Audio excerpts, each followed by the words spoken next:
Hey, everybody. Welcome to the podcast. I'm your host, Riley Bowman. We got Matthew Maruster. It is the Concealed Carry podcast. If you're new, stick around because we do a little chit chat. Just let everybody get signed into the live feed here, and then we'll kick off the actual podcast episode. But yeah, we're coming to you a little bit late, a late Thursday afternoon episode because Matthew had like stuff, I guess. Yeah, I had a little prior engagement stuff I had to take care of, but Riley was accommodating, so thank you. Well, and then I had some stuff and yeah, stuff. But everyone's here. Yeah. And we're gonna do a cool news and reviews. Industry news and gear reviews. I always enjoy doing this episode, and yeah, it'll be a fun one today. We got some good news stories. We're talking about some products that we like towards the end here. I'm super excited about mine. I think you're pretty excited about yours. Wow, all of a sudden I'm very tired. Don't start yawning. My splits in the video were crazy. Yeah. Well, we're gonna talk about that a little bit. That's a little hint of what my product review today is. So, hey, Terry and Nicholas, that Matthew guy, Gray Goat. Yeah. And I've gone hatless today. No hat. That's weird. So hopefully everyone's doing well. Well, it's kind of quiet out there, I guess. We just might as well jump into it. Sure. Yeah. Sure. Let's do it. You're so full of life. You were the one yawning. All right. Well, let's do it. Let's do it in 3, 2, 1. This is the Concealed Carry Podcast, episode number 436. And welcome to the Concealed Carry Podcast, part of the concealedcarry.com network. I am your host, Riley Bowman, and I am joined today by Matthew Maruster. Hello, sir. Hello. We got a good crowd checking in on Facebook and YouTube. For those of you that are able to watch us live, well, we generally record these live on Tuesdays and Thursdays. We shoot for noon Mountain Time, but today we're coming to you a little bit late because some conflicts in the schedule. Actually, originally it was going to be me and Jacob on the podcast today, but that was before I knew that he was taken off early today and had some family commitments. So we had to press on Matthew and say, "Hey, dude, you're up," and he's like, "Well, I got stuff to do and things going on." Yeah, but I wanted to get in here, but I'm the backup, so I got to be ready, right? You're kind of more the main guy, with Jacob being the backup as of late, anyway. That's all right. Okay, so today's episode is our industry news and gear reviews. We're a little bit off schedule too with this because we've shuffled. I was going to say shufted, that mix of the two words, but that wouldn't have made sense. So we shuffled around the schedule a little bit. So we are just now on almost the last day of the month, getting around to the news and gear reviews. Matthew and I have a couple of cool products to share with you and review. And then we have a bunch of industry news stories we'll share as well. So it'll be a fun time. But today's episode sponsors are RangeTech Bluetooth Shot Timer. It's my shot timer. Well, frankly, we build them. I build them. We sell them. And it's a sub brand of concealedcarry.com, which we are proud to have. I love the RangeTech Shot Timer. So just was using it yesterday. In fact, I'll talk some more about that here towards later in the episode when I'm doing my product review, because it comes into the picture. But RangeTech Shot Timer, little shot timer box together with the RangeTech Shot Timer app, which is free to download, of course. You just buy the little shot timer box. It connects to your phone via Bluetooth, and whammo, you have the most sophisticated, capable, most upgradable, powerful shot timer on the market in the palm of your hand and in your mobile device. That's really what it's all about. So the application runs the shot timer from your mobile device. The shot timer captures the shot time or the shot data, the actual sounds, the impulse of the shot, and provides the beep. So yeah, you've got one, don't you, Matthew? I do. Yep. Yeah. Yep.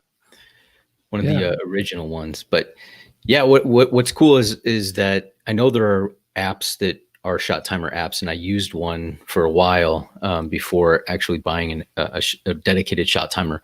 But I don't know about you guys if you've ever used one, Riley. But it always seemed like I would be trying to do something, and then I get a text message or a call, and that kicked me out of the app, and it was a mess. So while they might work for certain circumstances, they weren't really enough to be reliable where I could, I needed a dedicated one. Let's put it that way. Yeah. So, yeah. Here's the thing. I was at an indoor range yesterday evening. Wanted to put some things through its paces. Actually, I shot a couple of new guns. I'm going to keep some of them quiet, what they are, but I will talk about one of them later here in the episode. But I had shooters on both lanes on either side of me. So this guy over here on my left is shooting whatever. The guy on the right at one point was shooting an AR, which is really loud, next to him on an indoor range. Here's what's crazy. I just adjusted the sensitivity on the shot timer, on the Range Tech shot timer, to where it stopped picking up my neighboring my neighbor's shots, and it would only pick up mine on an indoor range. See, that's how awesome it is. So Range Tech shot timer it's rangetechtimer.com is where you can go to pick up your very own Range Tech Bluetooth shot timer. So do it. Today's episode also brought to you by our tactical vehicle loadout kit, available in the concealedcarry.com store. And the link's in the show notes. That's all I'm going to say. I don't have like a shortcut link for it, other than I could say it's concealedcarry.com/product/tactical-vehicle-loadout-kit. That's why I try to get short links, but we didn't get one for this one here today. So check the show notes for the link. And if you're looking for a cost-effective tactical vehicle loadout kit, meaning you get a seat back panel with Molly, a bunch of different bags. There's a what we call the Harrier Molly tactical pouch. It's a great little organizer pouch. The Kestrel Molly tactical pouch, which is it's just a nice little medium-sized pouch. Comes with the Prairie Molly pouch, which is a smaller pouch for some of your smaller items.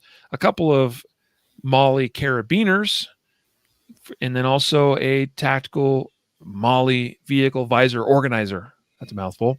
$120. It's a great deal, guys.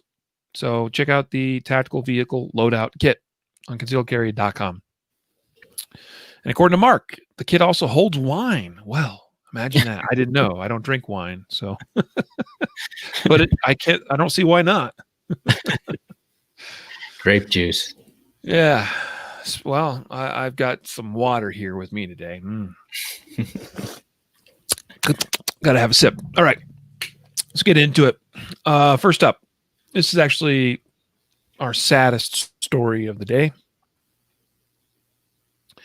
This was just a couple days ago. I saw this hit the news wire and was disappointed to hear, because he wasn't an old guy necessarily. And it's someone that I was rather fond of, because in my early days of kind of exploration, if you will, in the gun industry, his website was one that I found myself on many times. That is the founder and creator of gunblast.com, Jeff Quinn. Passed away on July 27th, age of 61. Jeff was a pioneer in this industry. It's one of the earliest websites that existed out there, that we're so used to seeing these organic, these individual content creators that whether it's a YouTube channel or a website, a blog that they create. That's commonplace now. Back when Jeff did this, when Mr. Quinn created his website and started doing all his gun reviews and all that stuff, there was very little of that. And so his was one of my go-to places to learn about different guns and see reviews about guns. And he was just a really cool guy, down to earth. I bumped into him once. I didn't really get a proper introduction, but just got to say hello and kind of a nod of the head and knew who he was. He had no idea who I was, but I could just tell he was a down to earth, humble gentleman. When that seems to be what I hear from others that knew him as well. So rest in peace, Mr. Quinn. We wish you the best, and your family and all that. Yep, absolutely. Did you ever read his content or videos, Matthew? When I first heard the story, somebody mentioned it, and I was like, I don't know who that guy is. But then when I looked at it, I recognized his face from like some videos, but I didn't, I wasn't a fan where I like knew his name or followed his content much, but I recognized him immediately. He's got that beard and like kind of comes down in like two little kind of like braids. And so if you're thinking of that guy, that's the guy, Jeff Quinn. Yep. So anyway, sad day, but such is life, Another interesting little tidbit. I think it was just yesterday that I saw that Herman Cain passed away from COVID. Yeah. I'd seen in the news he was sick with that a while back, and apparently he lost that fight, and that's too bad as well. Absolutely.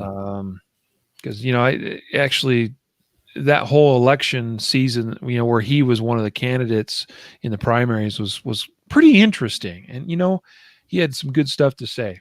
Mm-hmm. He was a patriot, that's for sure. Just like Jeff Quinn was a true patriot.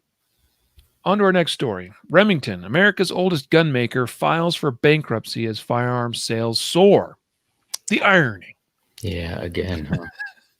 But, this is one of America's oldest gun manufacturers. And I swear, in fact, just because I know, just a couple of years ago, maybe, we talked about Remington on the podcast about filing bankruptcy. Mm-hmm. And here 2 years later, they're doing it again. Yeah. And it's ironic because gun sales we're setting new sales records every month right now since the beginning of this whole COVID and all these riots and protests started. And yet Remington can't seem to quite dig themselves out of a hole. Yeah. That, I mean, and the article goes into it in kind of in depth, but they make a pretty good point is that like, Remington is mostly known for their shotguns and hunting rifles, and those probably aren't the guns that are being bought up in record numbers. And so that could be why they're not experiencing any positive money revenue from all the gun sales. But it's crazy because when you go through here through the article, it tells about how much debt they have and how they're just so in debt that they can't get out of it. And it says even they tried selling it to a Native American tribe was going to buy it, Navajo tribe. And that fell through. So that probably was kind of the tipping point where it's probably a good thing though. Okay. Cause I was following some of that news and I don't think that would have been good. Yeah. Now bankruptcy is not good either, but Chapter 11 is something that, businesses declare, and it's a process and they go through and they can emerge on the other side, as a leaner company with less debt hanging over them. So you're right though. I mean, where their bread and butter is the bolt action rifles and pump action shotguns, generally speaking, not probably the biggest movers in recent months.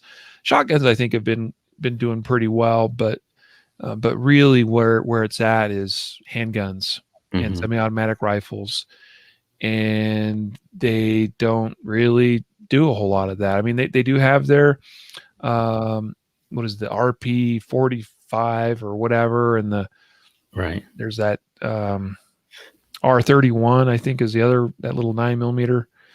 But the fact that you don't even know the name of the guns, right, shows the I've looked at them, I've held them, I've pulled triggers on them, and they underwhelm me.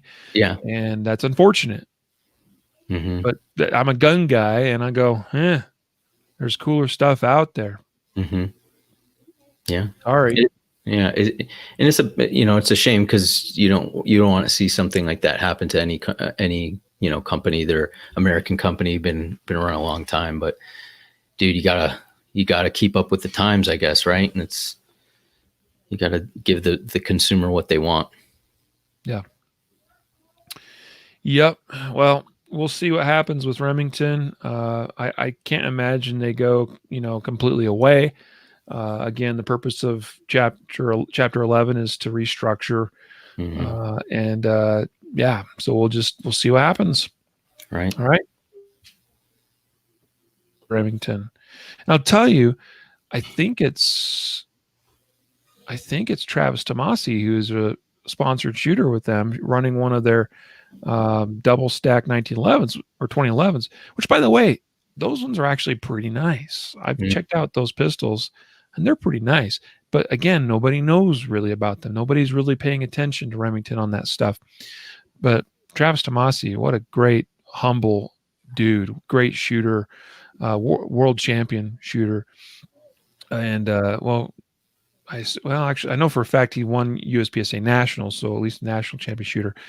So good luck to everyone over there, Remington, and hopefully they emerge stronger and better for it.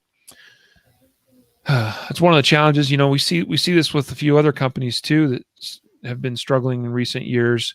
It seems to be more the companies that they get bought up and owned by some of these large conglomerates, and I think that's just a recipe for disaster in the gun industry. I don't with as politicized as guns are, and the matter of gun control and all of that, you start getting a lot of hands in that pot. Oops, sorry, I bumped my mic there. Too many cooks in the kitchen, and it gets really messy. Yeah. Speaking of another big company, Glock been hit with a class action lawsuit. It says here over an alleged unsupported chamber defect in certain of their pistols. Matthew, give us a rundown on this one. Yeah, so this caught me off guard, or I wasn't expecting this, because it covers almost dang near all Glock pistols. I'm trying to go through here and see. It doesn't seem, the 19 is probably one that jumps off the list, but it basically covers almost all the pistols that Glock sells. And so the suit alleges that the Glock knows that there's a problem with an unsupported chamber where it's possible that it causes undue or inappropriate, or I don't know how the right word, but the pressure during the combustion inside that cartridge to kind of blow out, instead of containing the pressure and pushing it forward, it can come back into rearwardly and cause a catastrophic failure, injuring the person potentially, right? And so they're saying that Glock knows this. They've been continuing to put out guns like this, knowing that there's a potential for this to happen. And so they're saying, that they're suing them. And then, so obviously Glock says, no, that's not accurate. You're mischaracterizing the firearm. And so here we are.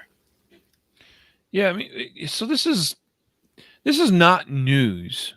Okay. Anybody that's known or followed Glock since basically its inception, this has been a topic of discussion, and the idea is about unsupported chamber, right?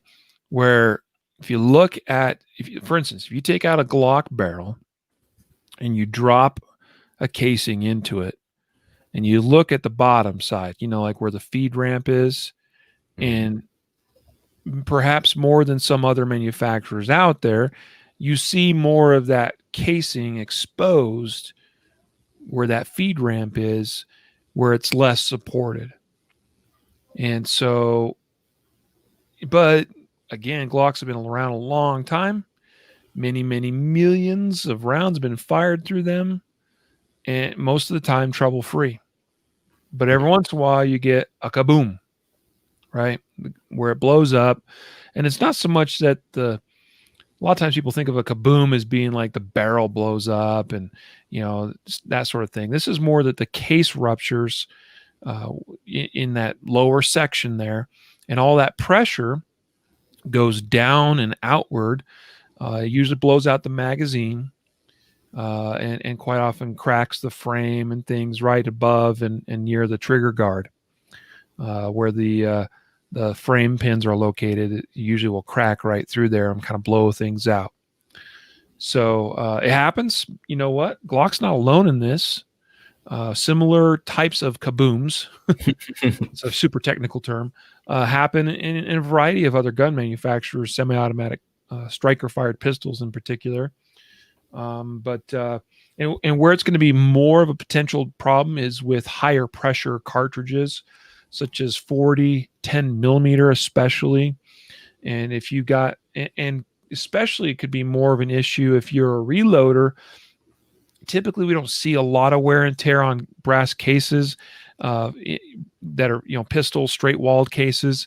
But in those higher pressured rounds, they can wear them out quite a bit quicker over time, where you weaken kind of the base of the case, right, and blow it out. And whereas the chamber is less supported on these Glocks, at least this is what they're claiming, then we get kabooms. So class action lawsuit, because they're saying this has been known for a long time. Agreed. This has been, like I said, a topic of discussion for as long as I've been paying attention in this industry. For 20 plus years, I've heard talk of unsupported chambers.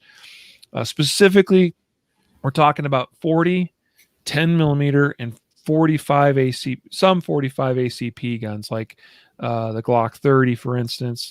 I think the Glock 36 is listed as well, but most of these are the 40 and 10 millimeter versions, and probably some 357 SIG as well. Right. So, class action, means they're looking for participants, looking for more people to chime in and say, yep, that's me. Yep, that happened to me. Had my gun blown up, had my hand, injured or whatever as a result of this, and looking for people to sign on to that. And this could be a very large lawsuit against Glock. I don't know how far or how deep this is going to go, but on the one hand, sometimes people try to find issues where there's none.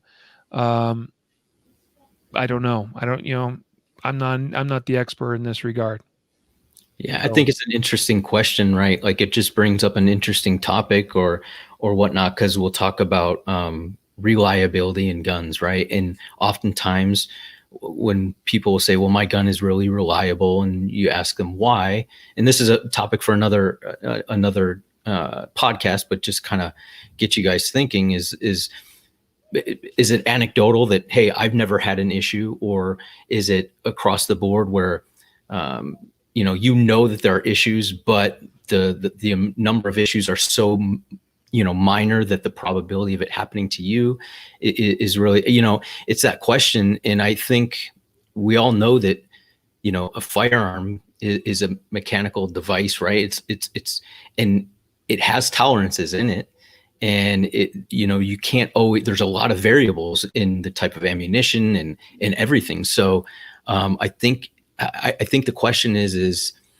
this something that is overtly dangerous, or something that is out of the natural understanding that I'm shooting a gun and it could potentially fail, even if it's not a Glock, a 1911, whatever it might be.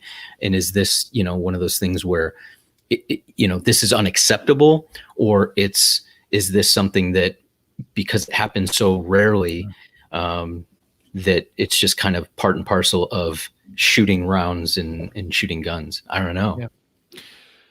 My sense is that this is going to be a challenging case to outright win. Now, perhaps Glock will settle in some fashion, just to try to make, appease the masses and get it to go away. But I suspect that Glock has a number of very highly paid engineers with a lot of data to point to and say, here's the engineering, and this is why this is not the problem that people make it out to be. I don't know. So, and to Mark's question here, wait, Glocks are bad, and I have no problem with shooting or running a Glock. Now, I don't run any 40s or 10 mil or 45 Glocks. Just don't care to. Don't feel like I need to. And again, the 9mm Glocks, from what I'm seeing, just looking over the list, they're not included in this. All right, it's less of an issue there. All right, you can also see, you've got the links in the show notes. You can actually read the official complaint that was filed. All right. So here we go. On to foxnews.com. U.S. banks and financial institutions have been slowly severing ties with the gun industry. I don't know. We need to spend a ton of time on this. It's something we've touched on a number of times in the podcast in the past.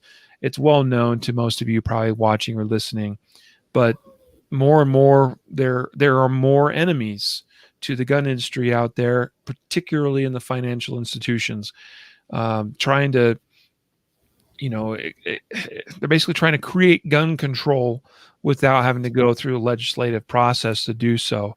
And it's a shame, and it's a sham, because it's a legal, law-abiding, industry and people. There's no reason why this industry should be under attack. And according to some people and some financial institutions, that's exactly what it is. They'd love to see the gun industry go away. And so they're trying hard to do that. So, I mean, Matthew, you can run away with this if you'd like. If you want to go in a little deeper into the article, folks can read it in the show notes. Again, it's a topic we've talked about a number of times, but I don't know what input do you have? Yeah, the only thing I would add that maybe we haven't covered in our other times that we've kind of touched on this is that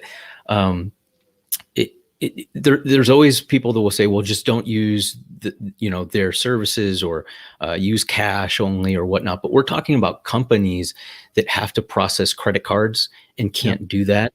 Or people that actually have credit cards from a bank. That's where they do all their banking, and they go to use the credit card, and because it is on their naughty list, because you're buying, I don't know, it comes up as Glock store or whatever it might be, and that triggers some dude at Citibank to say, hold up, we can't do this. And so these are the this is the problem, is that you don't really know what is allowed, what is not. It's not totally overtly out there. I mean, the statement from PayPal, this is in the article from 2011. This is a CEO from PayPal. He says, if you're going to have a consistent set of values that you stand up for, they have to be reflected in your acceptable use policy. He's a chief executive. Companies, by extension, their management teams and their CEOs have a moral obligation to try to be a force for good. So, they believe that they're doing good by not allowing people to buy certain things or use certain products associated with firearms, not understanding that police often buy their own gear. They might have a duty pistol, but they may be able to buy their own pistol or their own holster or defensive knife or whatever it might be. And these companies are saying, we have a moral obligation to be a force of good and stop this. And then you have, I'm a small business by, training business, right? And when I get payment, I have to use Square or PayPal or Stripe or one of these things, and not knowing their policy or having them switch back and forth, and all of a sudden they freeze a customer's account and I can't get the money, or I can't use. So it's really like a diabolical way of controlling the population, what they can and can't do. One of my biggest concerns is that the thing you just mentioned, where it's been known, like in the case of PayPal, even where they have suddenly frozen certain companies' PayPal accounts and won't allow them to refund, won't allow them to deposit, won't allow them to do anything. It's just frozen. Meanwhile, you have a customer that expects goods to be delivered, and you don't have the money to deliver those goods with, and you can't then just turn around and refund because PayPal's frozen it. It's Right. insane. I don't even know how this is legal. Mhm. Sometimes, um, one of the stories that was featured in this Fox News article that was kind of surprising, even shocking to me, was a gentleman that doesn't sell anything guns. He doesn't sell guns or parts or kits or accessories or anything like that. But he was just selling like patches or something, and all of a sudden PayPal froze his account. Mhm. That's crazy to me.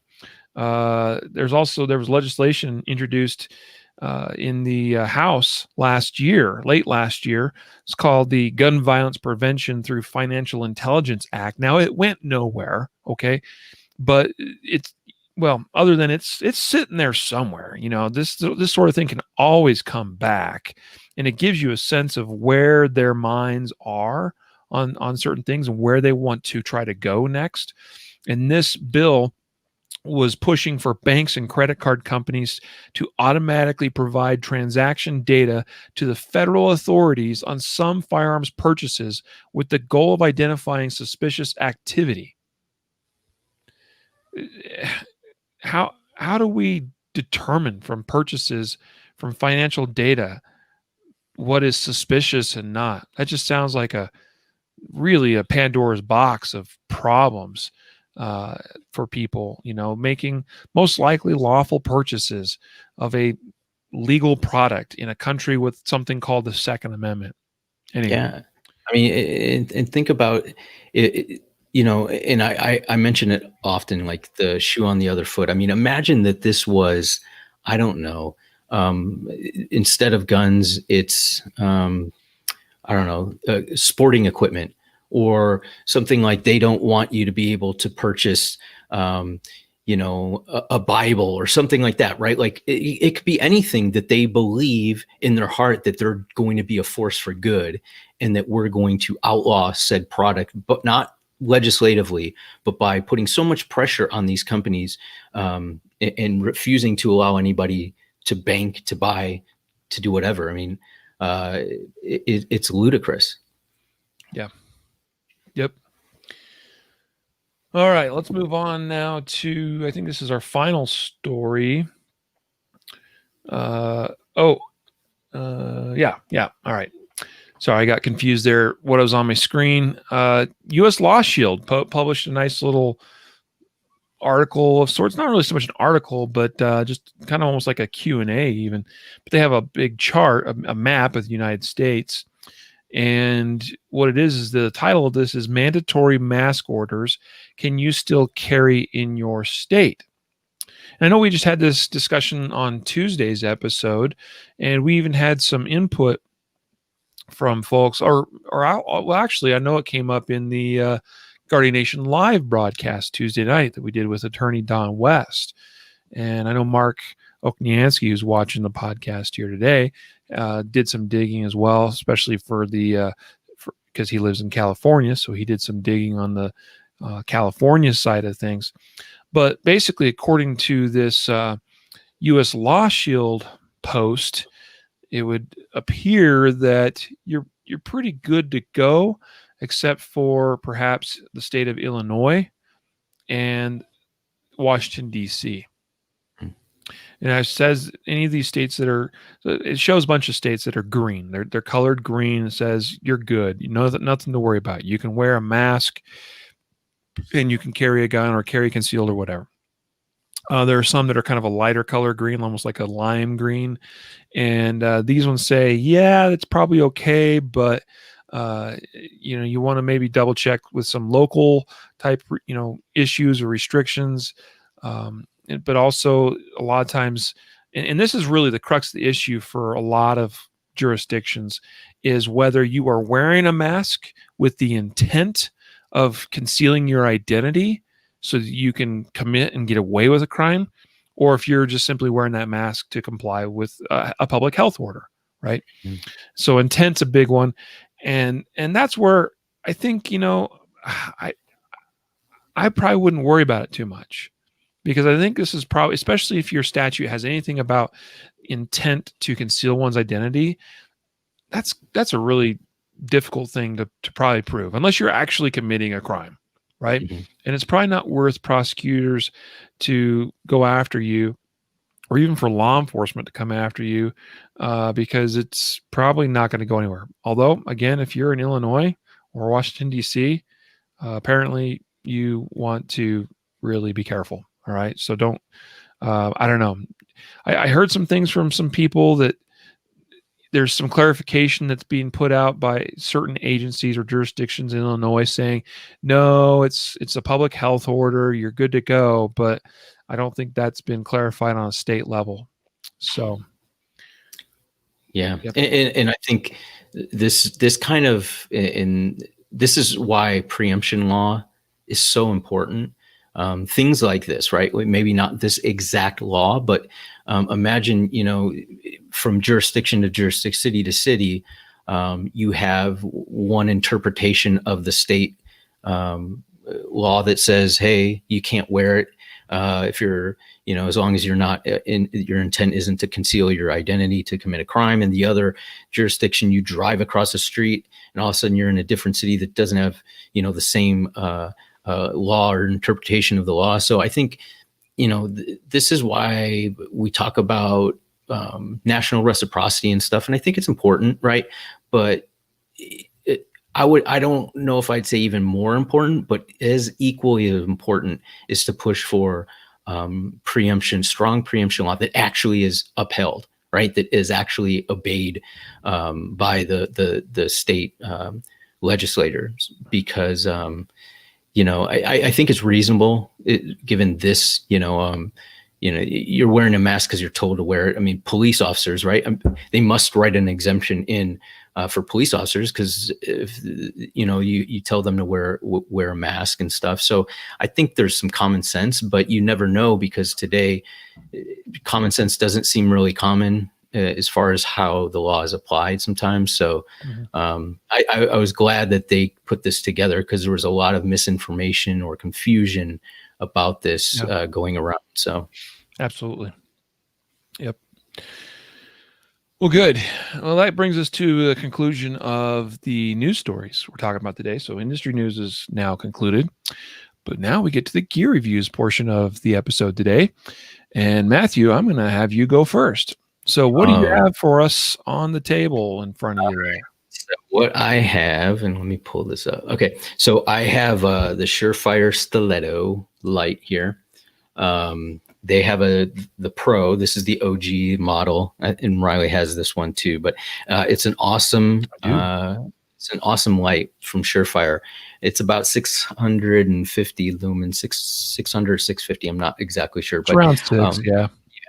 But it's really thin. It's not round. So if you don't like having a light in your pocket that's round, this is slimmer. So it's kind of flat if you're, not watching, but if you're watching on Facebook or YouTube, you can see it's flatter. So it's nice. It sits in the pocket pretty nicely. It has a tail cap activation as well as a button on the top. It's USB charged, so you don't have to worry about, running out of battery. You just charge it up. It has a strobe and a nice little clip. I like it a lot. It comes in handy. I carry it every day. It's like, and it typically, in the morning time, if my daughter wakes up before me, this thing is lost because she's running around trying to play with it because she likes it so much. But yeah, and I'll just mention that the Pro, couple of things, they beefed up the lumens, and they made it so this clip can be reversed, so you can do either downward or upward in your pocket. And the body is metal, which I haven't had an issue yet, but Riley has said that you said that yours is cracked, but actually two of them are cracked in the same spot, so that's probably obvious, or it's obviously maybe a fault in the and that's why they went to the to the metal body instead of the plastic. But overall, this is an awesome light if you want like an administrative light for looking around and everyday stuff. Yeah, I like it a lot. So Surefire Stiletto. Yeah. Yeah, you're correct. I've got two of them, and the reason I have two of them is that my original one cracked, and it's developed two basically stress fractures in the plastic part of the housing, just below where the plastic meets the metal. The top portion here is metal, and just a couple little, like in one case, one of them is a hairline fracture. The other side's a little bit more, but you'll see it's still intact. And I haven't worried about it coming apart or being unusable. I mean, the light still works perfectly fine. But I mentioned the Surefire, and they sent me another one, and I thought I was good to go. I was keeping an eye on it, but noticed just today when Matthew and I were talking in the pre-show that this one's developed a crack in the same location. Beware. Okay, so you might hear that and go, well, I don't know that I'm going to consider a Surefire Stiletto. I carry this in my front pants pocket, and it's right there kind of at the hinge of my hip, that where things bend and move constantly. And if you carry this somewhere other than that, it's probably going to be fine. I must be putting a lot of stress on it just because of where I'm carrying it, because I've talked to other people that haven't had the same issue. So it's probably a Riley problem more than anything. Yeah, as you noted, they've also released the Stiletto Pro, which is an all metal bodied light, and that would certainly probably get rid of this particular issue, although at the cost of it being a little bit beefier of a light. But I'm interested in the Surefire Stiletto Pro. Again, happy with these just fine. I'll still carry this one even though it's cracked in that one location. But I might start looking at that Pro model and maybe giving that and it's bright. The Pro is brighter too. So yeah. Anyway, here's my thing though, Matthew, is that this is an admin light for me. I mean, it's a backup defensive light, but this is like an admin light, because what I like about it is you have the button on the top side, right? That you click that, and you can change the programming, but the default programming is, I think, 15 lumens or something is the low setting. And you click that button a second time and you get about half the lumens, and you click it a third time and you get all lumens, and it stays on. And then you have the tactical tail cap switch, which is just momentary on and off. It's a very well designed light in that regard. And I use it in an admin type capacity where I just use that 15 lumens for, stumbling around in the dark or whatever. Works great. And then I keep a second light that is dedicated for tactical purposes, so I know this thing has got good batteries that are freshly charged, fully charged all the time. So just a little insight into the mind of Riley. Yeah, I carry two lights. Some are going to think that's crazy and overkill. And at some point, I probably will carry a pistol more often with a weapon mounted light. I don't know. Okay. So good job, Matthew. Good review. It's a good product. I'm a fan. Here's my review. I just recently received back from Gray Guns my P320 X5 Legion with some custom Gray Guns wizardry, I'm going to call it. So earlier this year, I was honored, and I haven't really done an official announcement about this, but I just kind of started to say it a little bit more. But earlier this year, I was invited to join the Gray Guns shooting team. So I was very honored by that, to sit down with Bruce Gray and have him extend that offer and say that he wanted me to be a part of the family. And I'm honored to represent them as a sponsored shooter. Gray Guns specializes in upgrades, triggers, and other things that make P320s and HK pistols awesome. That's really their specialty. Really, they're well known for their P320s, the work they do for them. But they also do some really cool stuff for HKs, like your P30, VP9, that kind of thing. I sent in a 320 X5 Legion, basically brand new. It'd been fired a little bit, but hardly, to have them upgrade this. And I'll just give you an overview of what they did. First, they put in their. Actually, I'll come back to that. First of all, we did a tungsten grip module with their. They call it their grayscale laser sculpting. So this is a laser stippling job. They take the here's my other X5. This is the base tungsten grip module, okay, with the typical standard stippling on it that every P320X series has. And you know what? The tungsten grip modules, by the way, are a little bit grippier than the non-tungsten ones. And I was really curious how that would come out with the laser sculpting on the tungsten grip module. And I'll tell you, it is grippy. This is really, really grippy. Probably to the point that I wouldn't necessarily want this for a carry gun. But I'll tell you, I have their laser sculpting on my other P320s, on a couple of others, including I have here my P365 XL that has their same stippling there done on this. I would say this is almost perfect for a carry defensive gun. It gives a little bit more grip, including some additional stippling in areas that it doesn't come from the factory with, like up here on the XL. This is on the standard polymer grip module. This stippling is excellent. It's a good mix of being sticky enough to hold on to, but not so aggressive to like rub your skin or your clothing raw or to snag on your clothing when you're concealed carrying. The laser sculpting grayscale on the tungsten is pretty aggressive, but you know what? That's what I wanted. And I was hoping for that because this is a competition pistol for me. And this is about as perfect as it could be. I mean, the only way this could be better, and honestly, I don't think it could be better, but the only thing that would probably equate to this would be doing a silicon carbide grip treatment, which is you're basically adhering sandpaper to the grip of the gun. Okay. That's the only way this could be any better, right? As far as grippier or whatever. So this, that's the first thing I did. Okay. Really cool. It looks cool too. That pattern is super cool. It looks like dragon scales.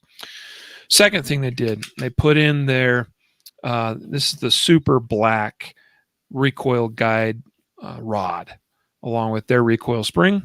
All right. I don't remember all the specifics on it. I just know that it's better and more awesomer. All right. And then also we did the Gray Guns adjustable hybrid trigger with their competition trigger kit and springs. Lately, those that have been following me, I've been running straight triggers, but Bruce encouraged me to give the hybrid a try. And what they mean by hybrid is it's curved, but not as aggressively curved as your standard SIG pistols typically come with, the ones that have the curved trigger. So this is kind of a halfway between straight and curved. After shooting it last night, I kind of like it. I'm going to keep playing with it. And in fact, I'm going to shoot this thing in the Area 3 USPSA Championship this weekend. I'm not worried about it at all with this trigger. And I could tell you from experience last night shooting it, it was treating me just fine. The pressure that I feel in my fingers a little bit different because of that curvature than as opposed to the straight trigger. But here's the thing. I have a Gray Guns competition trigger kit in my other pistol here. Okay. I installed that kit myself and it's good. Okay. Buying their trigger kit and installing it is going to make your pistol awesome.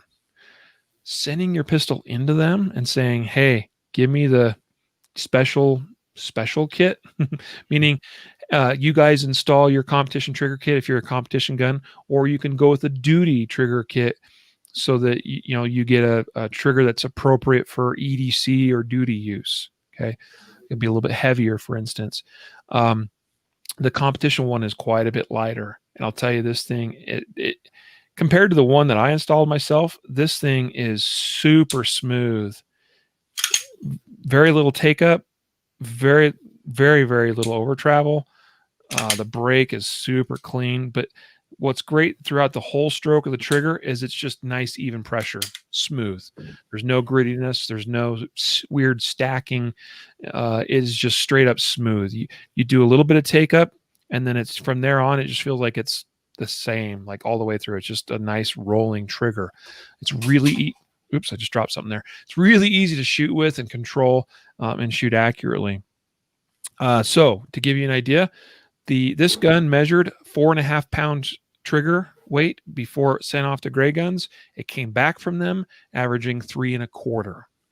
That's substantial in the land of striker fired pistols. That's a fantastic trigger for a striker fired gun. I like it a lot. I pulled it out of the box. I pressed the trigger. I went, oh. And then I went and shot it last night. Matthew, did you see my video, Matthew? I did. Seemed like you liked it. Your splits was I rocking it? Your splits were pretty good, pretty decent. So, yeah, I was running average 14 splits running a build drill, and a couple times hit 13 splits. Now, a couple of times I didn't record this on video, but just to see just how fast I could, what kind of my max speed was, I got a couple of 11s as well, splits, just to kind of see what was possible. I think I could probably eke out a 10 if I was to play with it some more. That's crazy, dude. I shot a 1.50 build drill, fastest ever I've ever done.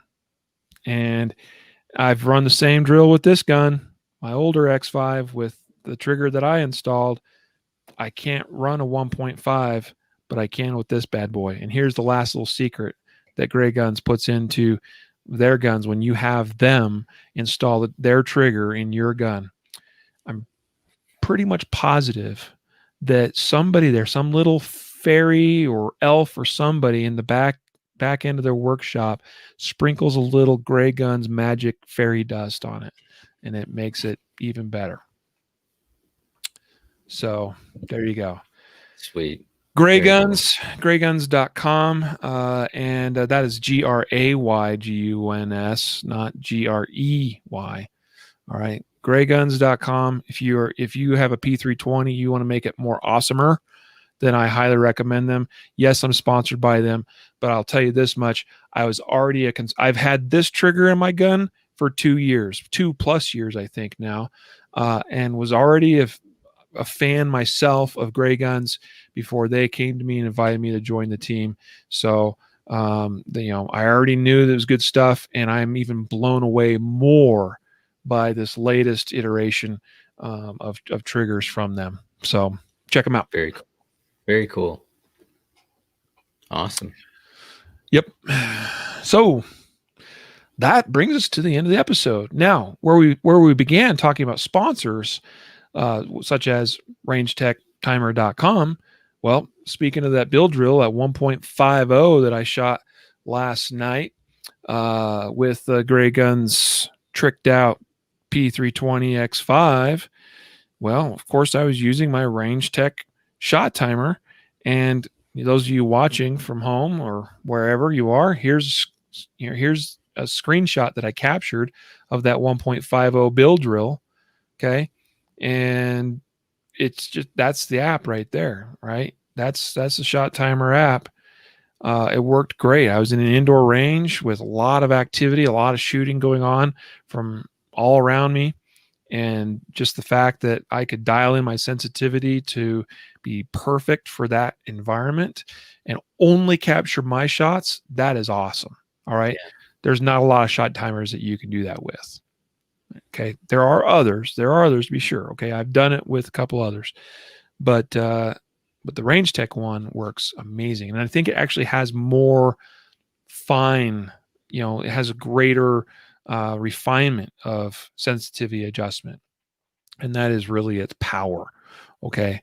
Particularly for that indoor range environment, but it's just so cool and it's easy. Like, it's great that I can just pull up a screenshot. Hey guys, check this out. Look what I did. You can't do that with your other shot timers, right? And I can also hit the save button on these and save them to an online cloud storage server. And I can go back and also review those saved times later on. So check out rangetechtimer.com to get your own Range Tech shot timer. I know you'll be happy with it. And then the best thing of all is it's the lowest priced shot timer on the market. And it does so much for you. Yeah. And then finally, we remind you of the tactical vehicle loadout kit available in the concealedcarry.com store. You guys can go check that out.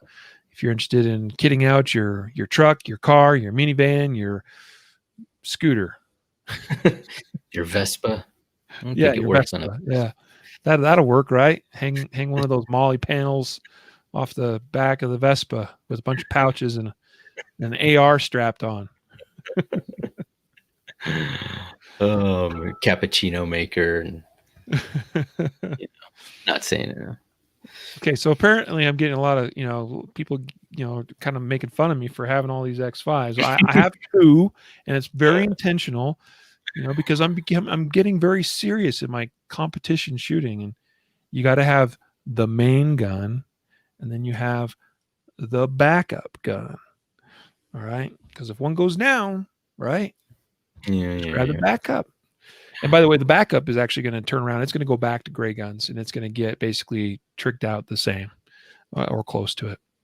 It might end up with a little bit different optic. I might put the you guys probably noticed that the newer X5 has the Romeo 3 Max on it, which by the way is awesome.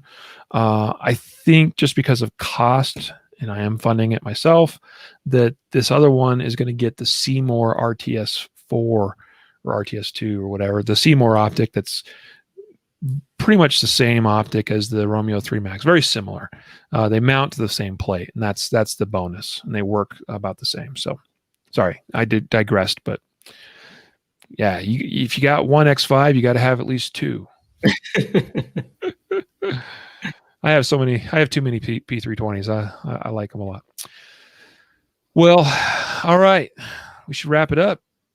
Yes, sir. Matthew, you're the man. I appreciate you having me. And thanks to all the guys and gals for listening and giving great comments. So that was cool. Yeah. Appreciate it. Guys, let's give Matthew a round of applause, because it's him that compiles and puts together the stories that we talk about in the podcast, the outline that we follow for the show. He does all that behind the scenes work. All right. So we have to let you know we appreciate it. I appreciate it, man. But, we wouldn't be here if it weren't for awesome listeners and so you guys. Yeah, man. And you kind of froze on us there. That must mean it's time to be done. So with that, a reminder to train right, train often, and train safe so you can fight hard, fight fast, and fight true. Take care. Boom. Episode 436 in the can. Yeah. You got to make sure your hair's good, huh? You got to look at a camera. We're still live, so, And it's crazy because everything's reversed. So I go like this, and it goes the wrong way. So. Well, folks, we'll let you go. Have a great weekend. I know I will. I'm going to enjoy shooting the Area 3 Championship. Be my first major, big, USPSA match. So we'll see how that goes. I'll give you a report on Monday. Cool. Looking forward to it. Yeah. All right. We'll sign on out of here. Take care, everyone. Sayonara.